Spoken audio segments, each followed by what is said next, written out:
രാവിലത്തെ വ്യായാമത്തിനും നടത്തത്തിനുമിടയിൽ കൂട്ടുകാർക്കൊപ്പം മാലിന്യം കൂടി ശേഖരിച്ചാലോ?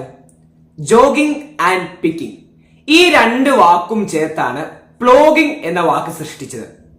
രാവിലെ വ്യായാമത്തിനൊപ്പം മാലിന്യ ശേഖരണം നമുക്കും പ്രകൃതിക്കും ആരോഗ്യത്തിന് നല്ലത്. സ്വീഡനിൽ ആരംഭിച്ച പ്ലോഗിംഗ് പിന്നീട് പതിയെ പതിയെ ഇപ്പോൾ ലോകത്ത് വ്യാപിക്കുന്നുണ്ട്. ആ പ്ലോഗിംഗ് തിരിച്ചറിഞ്ഞ് ഉത്തരം കമന്റ് ചെയ്ത എല്ലാവർക്കും അഭിനന്ദനങ്ങൾ. ഇനി ഇന്നത്തെ ചോദ്യം, എനിക്ക് അറിയേണ്ടത് ഒരു കപ്പലിന്റെ പേരാണ്. കേരള ഷിപ്പിംഗ് കോർപ്പറേഷന്റെ ഉടമസ്ഥതയിലുള്ള ഈ കപ്പൽ 1979 ജൂൺ 30 ഗോവയിൽ നിന്ന് ജർമ്മനിയിലേക്ക് പുറപ്പെട്ടു.